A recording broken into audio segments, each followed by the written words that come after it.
bismillah mbokk yi safo général multimédia ñoo ngi leen di nuyu di leen di ziyaare fas yéene nag ànd ak yéen comme niñ ko daan defee ci xibaar yi ci coronavirus. communiqué numéro 31 lu tollool 195 tests jot nañ ko réaliser 15 yi nga xamante ni si ñoo si positif benn cas bu nga xamante ni si dañ ko importé maanaam ñu ngi ko jëlee foofule ci bitim réew 14 cas yi nga xamante ni si ñu ngi jëlee boobu jàngoro ndax lan dañ leen ko wàll 5 patients yu nga xamante ni si alhamdulilah jot nañoo gis tan inshallah ci ay heures yu néew lañ leen nar a génnee wante itam bi mbir mi commencé ba léegi lu tollal 190 cas jot nañ leen a déclaré positif lu tollal 45 nag ñoo si jot a gis tan alhamdulilah yeneen 145 yi nag ñoo nekk sous traitement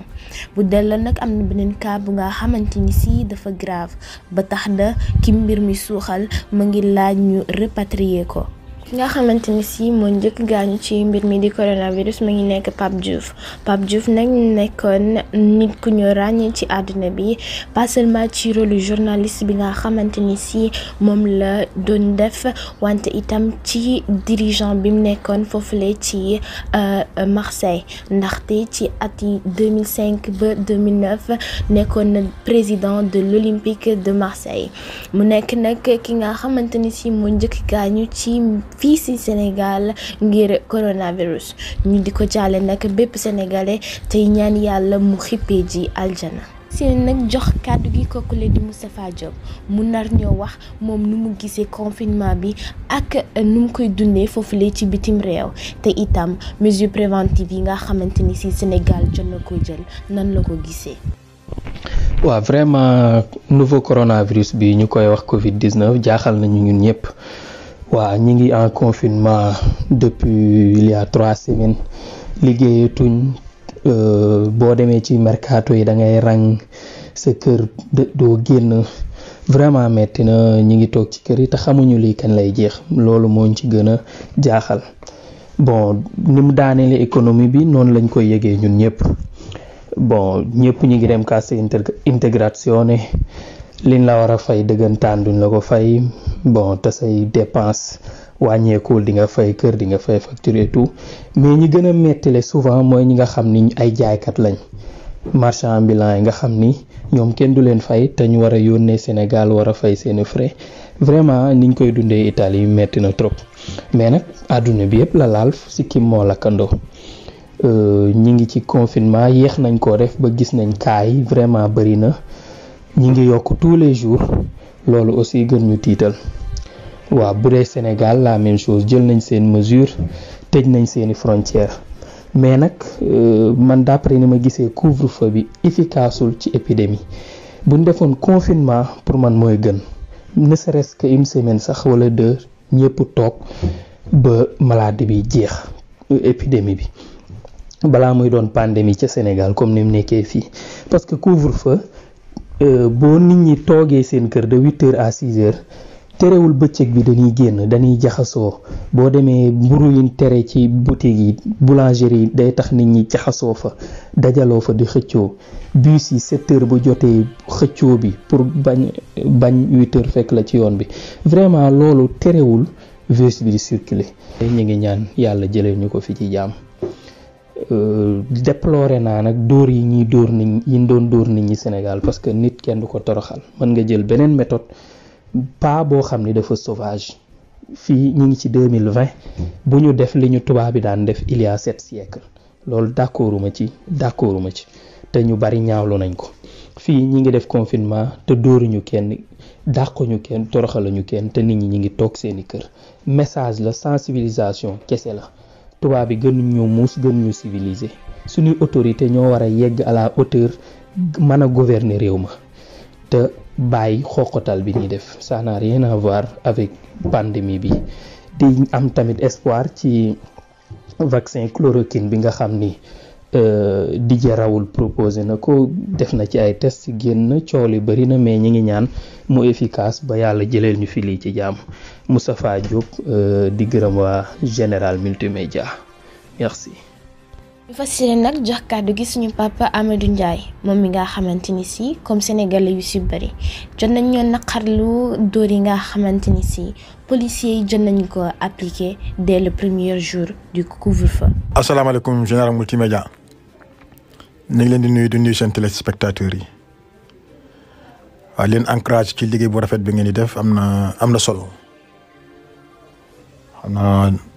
di ñaan yàlla mu jëm kanam ba ngeen nekk une télévision boo xam ne vous informez les immigrés loolu am na solo amaa li jëm ci li xewoon suñu réew jëm ci Covid 19 bi bon man j'étais le premier à écrire sur statut que ni c'est de la barbarie bon waruñu woon jàpp ay citoyens leen dóor comme ça sans pour autant ñu laaj ñu waroon njëkk def mooy laaj la bu fekkee joxe nga ay raisons yu valable ñu bàyyi la bu fekkee joxe raison valable ñu dóor la amende d'autant plus que ministre bi waxoon na amende yi ci waroon am yëpp kon barbarie dëgg la ñu utiliser am ñu wax ni nag il fallait le faire parce que le lendemain c'était positif mais non bu fekkee kon loolu mooy réglé waa Sénégal kon nañ ko appliquer ci secteur yëpp daal parce que am na loo xam ne jalgati loi la te kenn warut a jalgati loi mu ne loi bi li la wax nañ appliquer loi bi mu wax rek kon man gisuma woon dóor bi mais sensibiliser les personnes ci la moom laa gënoon gis waaw loolu moom moo jëm ci wàllu dóor bi bu dee ci wàllu mesures yi ñu jël nag bon c'est bon mais mesures yi loo xam ne waroon nañ ko jël bien avant waroon nañ koo jël bien avant parce que li ñu mobiliser ci ay xaalis su fekkoon ni defoon nañ ko bien avant jëloon ay mesures ci sunu système de santé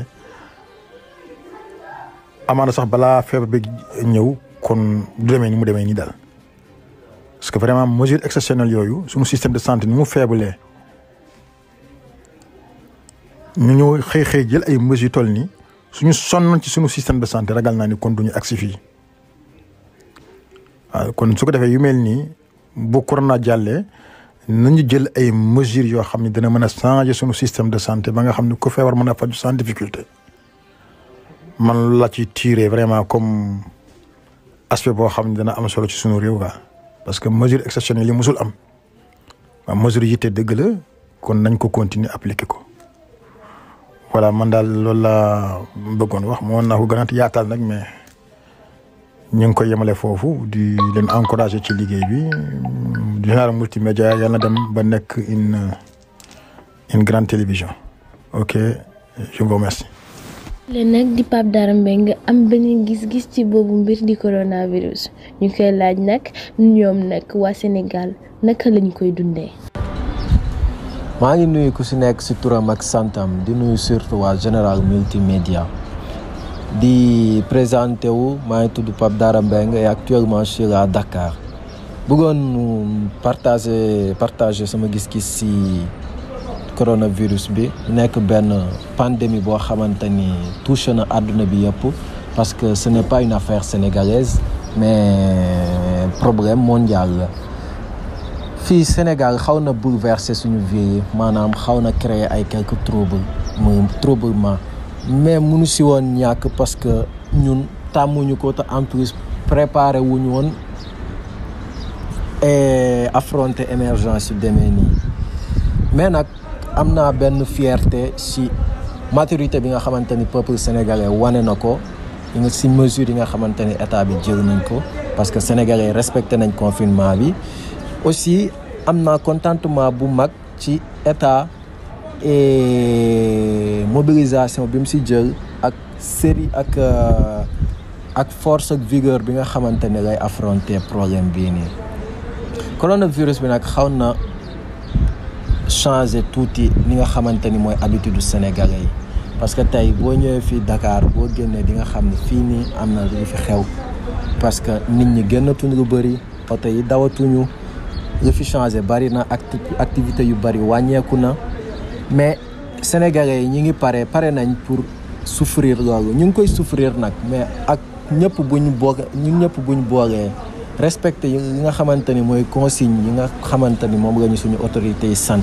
muy distance 2 mètres xam nga service d'hygiène ak éviter ay rassemblement yaakaar naa dinañ mën a daan feebar bi te en plus dootul yàgg dinañ mën a delluwaat ku ci nekk say activité Sénégal mën a progresser peuple sénégalais bi mën a delluwaat seeni activité mën a dundaat comme